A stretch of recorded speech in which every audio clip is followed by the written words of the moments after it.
আলোচনা করি যে নির্ণায়কের ধর্ম কি কি। মানে একটা নির্ণায়ক যদি তুমি সলভ করতে যাও তাহলে তোমাদের এই ধর্মগুলো জানা অবশ্যই দরকার, তাছাড়া তোমরা অ্যান্সার বের করতে পারবে না। কোনো জায়গায় দেখা গেল এরকম একটা রুলস খুব সহজে অ্যান্সারটা তুমি এক লাইনে লিখতে পারতা, সেটা না জানার কারণে তোমাকে 10 লাইনে ম্যাথটা করতে হচ্ছে। এই জন্য নির্ণায়কের সব ধর্মাবলী তোমার জানা দরকার। তো প্রথম ক্ষেত্রে দেখো এখানে বলা হয়েছে কোন নির্ণায়কের একটি সারির সকল ভুক্তি শূন্য হলে নির্ণায়কের মান শূন্য। অর্থাৎ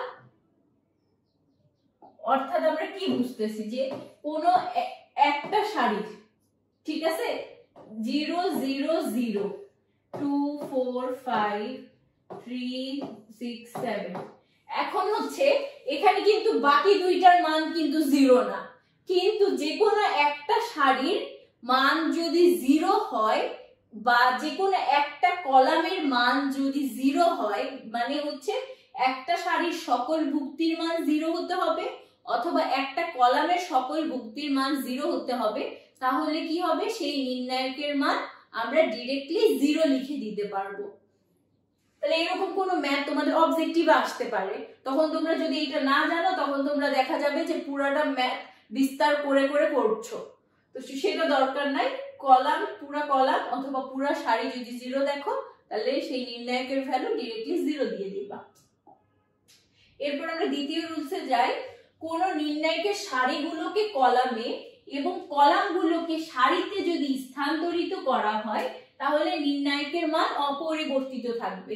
যেরকম আমরা কাইন্ড অফ ট্রান্সপোজ ম্যাট্রিক্সে পড়েছিলাম, এখানে যেরকম ধরো 1 2 3 4 5 6 7 8 9, ওকে। এখন আচ্ছা সরি, এটা তো ম্যাট্রিক্স আমি করে ফেললাম। ধরো এ বি সি ডি, আবার শিট, এ বি সি ডি,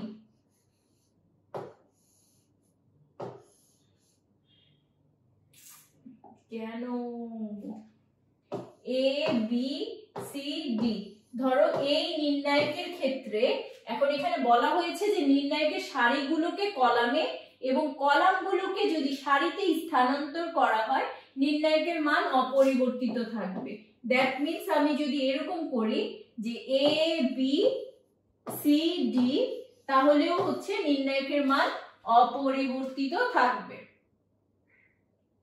এটার মান কি দেখো, এডি মাইনাস বিসি, এটার মানও কি এডি মাইনাস বিসি,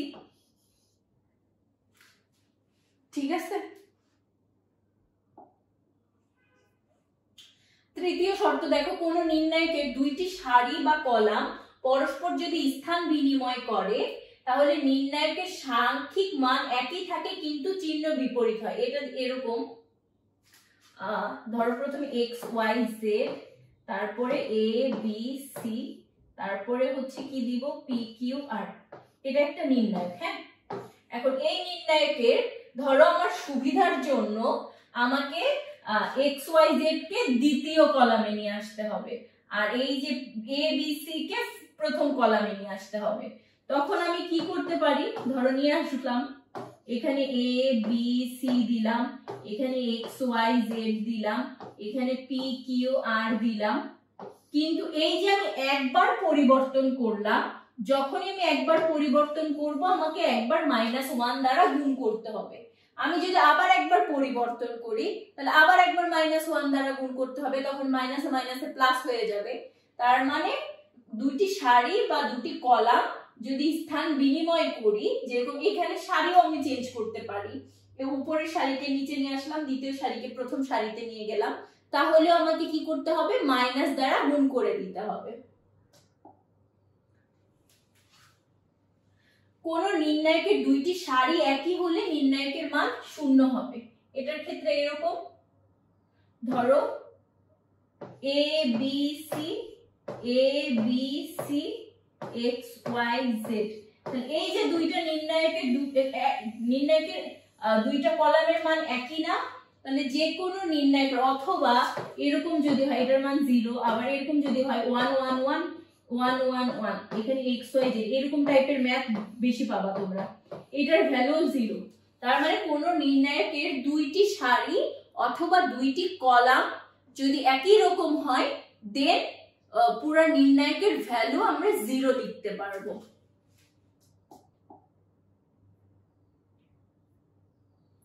এরপরে দেখো কোন নির্ণায়কের যে কোনো সারি এর ভুক্তিকে যে কোনো সংখ্যা দ্বারা গুণ করলে নির্ণায়কের মানকে, প্রত্যেক ভুক্তিকে যে কোনো সংখ্যা m দ্বারা গুণ করলে নির্ণায়কের মানকে ওই সংখ্যা m দ্বারা গুণ বুঝায়।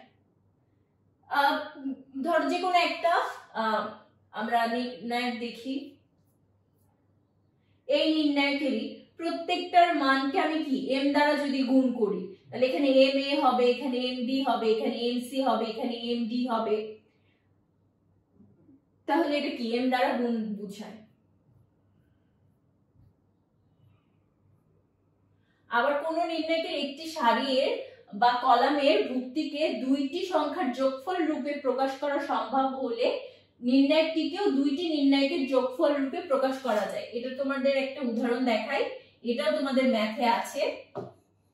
x plus a, y plus a, z plus a, এখানে আমি ধরলাম 1 2 3, এখানে ধরলাম আমি হচ্ছে p q r, ঠিক আছে।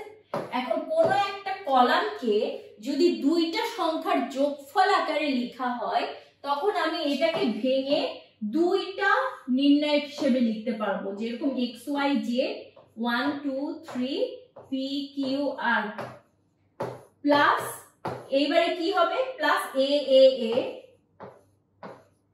1 2 3 p q r। ওকে, তাহলে এই যে হয়ে গেল। তার মানে যদি যোগফল আকারে থাকে কলাম অথবা সারি যে কোনো একটা হতে পারে বা দুইটাই হতে পারে, তখন তোমরা ওইটাকে ভেঙে দুইটা নির্ণায়ক আকারে লিখতে পারবা। আবার এইখানে যদি আবার কোনো যোগফল আকারে পাও, সেটাকে ভেঙে আবার দুইটা আকারে লিখতে পারবা, ভ্যালুর কোনো চেঞ্জ হবে না।